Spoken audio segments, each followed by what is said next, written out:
हैं फिर रूम में चलते हैं। वो स्कूल के बच्चे हैं क्या? 15 फिर अलग अलग ड्रेस दिखाई जाता है कि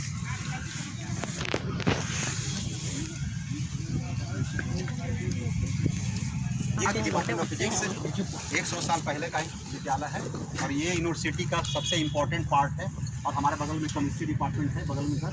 तो फिजिक्स केमिस्ट्री 1916 में ही इसकी स्थापना हुई, जब BHU का स्थापना हुआ था, और तब से यहाँ टीचिंग और रिसर्च चल रही है। तो आपको ले चलेंगे हॉल में, पुराना हॉल है हमारा, JC बोस हॉल है, इसमें आपको बैठाएंगे, वहाँ पर डिस्कशन होगी।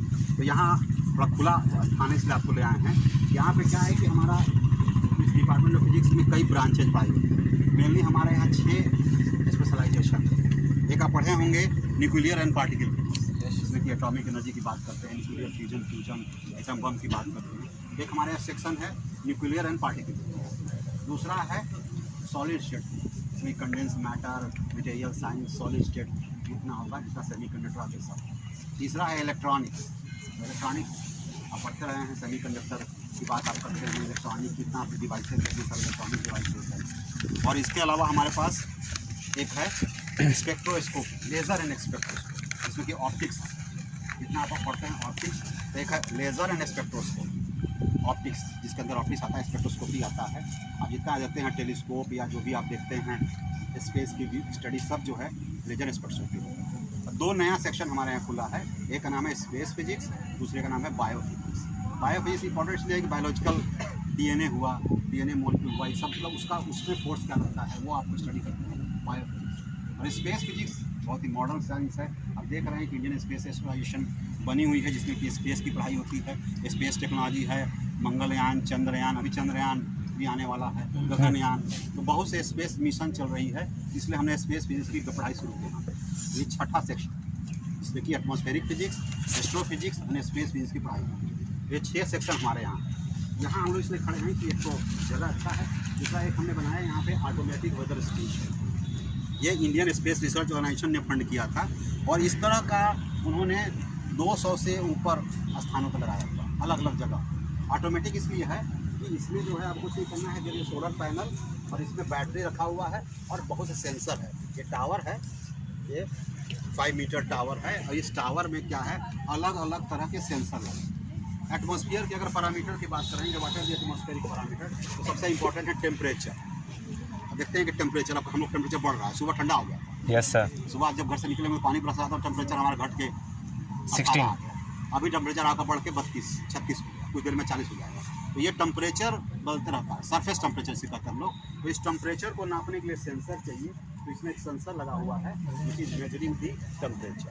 हर 1 सेकंड के बाद वो टेम्परेचर की डाटा देते रहता है। अभी टेम्परेचर क्या है, 1 सेकंड बाद क्या है, तो data is recorded in this box. वहाँ पर एक डाटा लॉगर है जिसमें कि डाटा रिकॉर्ड होता है।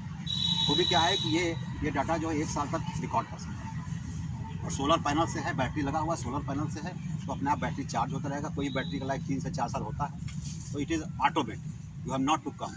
और दूसरा है कि इसमें अगर हम एंटीना लगा देंगे, if you add antenna it will be direct link to the satellite से लिंक, इनसेट सैटेलाइट से। तो इसको हम लोग सीधे इसरो में भी बहुत जगह, जैसे कि अंडमान निकोबार में लगा है, जैसे पहाड़ों पर लगा है, वहाँ पर डाटा लेना मुश्किल है, तो वहाँ वो लोग करते हैं सैटेलाइट से लिंक। तो इस तरह से 200 से ज़्यादा automatic weather station Indian space research organisation ने पूरे इंडिया में लगाया। तो दूसरा पैरामीटर मैंने पहले बताया टेम्परेचर, दूसरा है प्रेशर। प्रेशर भी बदलता रहता है। आप देखते होंगे कि प्रेशर को नापने के लिए हम लोग एक इंस्ट्रूमेंट करते हैं, जो कहते हैं क्या कहते हैं, बैरोमीटर। उसमें हम देखते हैं कि जैसे ही बैरोमीटर सुनते हैं, आप सुनते हैं कि बैरोमीटर का घट गया, इसका मतलब क्या है कि प्रेशर घट गई, मतलब क्या हो कि लो प्रेशर हो गया। लो प्रेशर हो गया तो तूफान आएगा, क्योंकि जब भी हवा चलती है हाई प्रेशर से लो प्रेशर, जितना विंड डायरेक्शन, विंड वेलोसिटी आप देखेंगे, all depends upon the pressure. तो प्रेशर जो बहुत इंपॉर्टेंट है, इसीलिए उसका प्रेशर को नापने वाला डिवाइस बैरोमीटर एक डिवाइस है। यहाँ पे एक दूसरा इलेक्ट्रॉनिक सिस्टम लगा हुआ, क्योंकि हम डिजिटल कर रहे हैं सबको, तो इलेक्ट्रॉनिक सिस्टम इस बैरोमीटर का ही रिप्लेसमेंट है। वो हर समय आपको प्रेशर नापेगा कि एटमॉस्फेरिक प्रेशर कितना हो रहा है, घट रहा है कि बढ़ रहा है। ठीक है, इसके अलावा हमने लगाया है विंड डायरेक्शन, विंड वेलोसिटी। सबसे ऊपर में देखेंगे कि वो रड लगी हुई है, और यहाँ पे wind direction and wind velocity. तो विंड की डायरेक्शन क्या है ये मालूम करेगा, किधर से हवा है, नॉर्थ साउथ है कि ईस्ट वेस्ट है, तो विंड डायरेक्शन और विंड की वेलोसिटी भी निकालेगा। मीटर पर सेकंड में कि जो भी हवा चल रही है उसकी डायरेक्शन क्या है, उसका वेलोसिटी क्या है। इसके अलावा एक पैरानोमीटर लगा है नीचे यहाँ पर, काला लगा देते हैं नीचे लगा दिया यहाँ पर, थोड़ा सा बोला था। ये क्या है, सोलर फ्लक्स नाम है। सन आ रही है तो सन का रेडिएशन यहाँ पर गिर रहा है, तो जब भी दिन में, रात में काम नहीं करेगा वो दिन में ही काम करेगा जब तक सन की लाइट उस तक पड़ेगी। जब सन की लाइट पड़ती है तो सोलर फ्लक्स कितना है, वाट पर मीटर स्क्वायर, कितना हमारा सन की रेडिएशन आ रही है, सोलर रेडिएशन है ना। तो इसका हमको यूज पड़ता है कि सोलर रेडिएशन घट रही है कि बढ़ रही है। जैसे हम कहते हैं कि हमारा सूर्य जो है चंद्र ग्रहण, सूर्य ग्रहण लगता है। जब सूर्य ग्रहण लग गया तो क्या होगा, चंद्रमा हमारे सन के बीच में आ गई, तो उसका शैडो हमें बताता है। तो हम उस पर देख सकते हैं कि देखिए देखिए अब सूर्य की किरणें जो है कम हो गई, तो सोलर फ्लक्स है घट जाएगी, तो मालूम हो जाएगा देखिए सोलर फ्लक्स आ रही है, ये घटेगा। तो ये मेजरमेंट कर लेते हैं यहाँ पे। इसके साथ साथ नीचे देखिए यहाँ पे एक बकेट लगा है, इसमें क्या है, ये रेनफॉल होता है। इसमें क्या है कि जो भी रेन इसके अंदर गिरेगा, वाटर लेवल 25 सेंटीमीटर स्क्वायर का है बना हुआ, इसमें रेन गिर रहा है, रेन वहाँ कलेक्ट हो रहा है, नीचे सेंसर लगा हुआ है, तो जितना रेनफॉल होगा उसको मालूम चलेगा कि what is the rainfall. Centimetre में नापते हैं क्योंकि वाटर इसमें कलेक्ट होता है, और जो वाटर कलेक्ट होता है कितना कलेक्ट हुआ उसको, ये तो इलेक्ट्रॉनिक है, पहले स्केल से नापते थे, इतना सेंटीमीटर वाटर कलेक्ट हुआ। ये डिजिटल है तो अपने आप सेंसर लगा हुआ है, ऑटोमेटिक सेंसर, ये बता देगा कि कितना रेन है, तो रेनफॉल मेजरमेंट हो जाएगा। तो ऑटोमेटिक वेदर में आपने क्या देखा कि what is the temperature, what is the pressure, what is the solar flux, what is the rainfall, what is the wind direction, what is the wind direction. तो ये सभी वेदर के पैरामीटर, तो ये कंटिन्यूअस वेदर पैरामीटर हर second पर नापता रहता है और इसमें रिकॉर्ड होता रहता है। जब भी आपको जाना होगा जब पेन ड्राइव लेकर इसको निकाल लेंगे या इंटरनेट से अगर कनेक्ट कर देंगे तो आपके लैपटॉप में भी आ सकता है। तो ऑटोमेटिक वेदर स्टेशन सभी पैरामीटर को पढ़ने के लिए होता है। इसका डायरेक्ट इफेक्ट भी है, इसका इफेक्ट हम लोग एग्रीकल्चर में भी करते हैं। टेम्परेचर घट रहा है कि बढ़ रहा है, इससे आपको एक्सट्रीम वेदर कंडीशन भी होगा, रेनफॉल की जरूरत हमेशा पड़ेगी, कितना वर्षा हुआ, जो भी आपकी क्रॉप होती है, जो भी क्रॉप आप यूज करते हैं उसमें रेनफॉल का।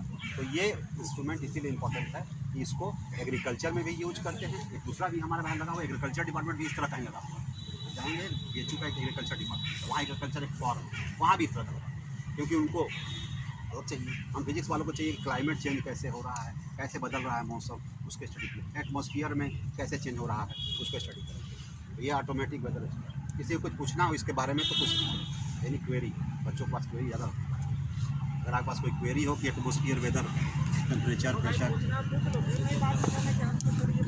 नहीं पूछना चाहिए, बच्चों के पास क्वेश्चन ज़्यादा रहते हैं। हमारे कलाम साहब का कहना यही था कि बच्चे ही जो है उनके पास क्वेश्चन नया है, हमारे पास क्या जो पढ़ रहे हैं, पढ़ा रहे हैं, किताब पढ़ रहे हैं, पढ़ा रहे हैं, वो हमको वही आता है, उसके ज़्यादा नहीं जाते, लेकिन आपके दिमाग में आता है। भाई न्यूटन नहीं सोचा होता कि सेब नीचे क्यों गिर रहा है, तो न्यूटन का नियम ही नहीं आता। सब देखता है कि पेड़ से गिरता, हम भी देखते हैं, तुम भी देखते हो, सब देखते हैं, कोई सोचा ही नहीं। न्यूटन कहा कि सेब नीचे क्यों गिरा, या ये यहाँ से उधर क्यों नहीं गया, उधर क्यों नहीं गया, इधर क्यों नहीं गया, ये हमारे सर पर ही क्यों गया। तो जब वो सोचा तभी ना हुआ। तो जो भी इन्वेंशन होता है, जो भी खोज होती है, जब आप उसका सोचेंगे तब। बहुत से लोग पैदा होते हैं, जिंदा होते हैं, मर जाते हैं, 1 ही 2 लोग, 4 लोग, 10 लोग, 25 लोग सोचते हैं। जो सोचेगा वही जान पाएगा। हाँ आगे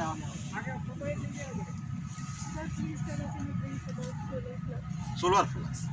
सन is the source of electromagnetic radiation. आप जानते हैं कि सन जो है ऑलमोस्ट ऑल इलेक्ट्रोमैग्नेटिक आता है। अल्ट्रा वायलेट भी इसमें आ रहा है, हम लोग कभी से कहते हैं कि सन बर्न हो जाता है, तो अल्ट्रा वायलेट भी आती है, उसके लिए ओजोन लेयर बना हुआ है जो कि अल्ट्रा वायलेट को ऑब्जर्व करता है। इसमें से विजिबल लाइट भी आ रहा है, जो आप देखते हैं, जिसे दिखाई देता है विजिबल वेव की ओर पहनिया दिखाने, इसलिए वाइट लाइट होती है। इसके साथ साथ इसमें रेडियो वेव भी है।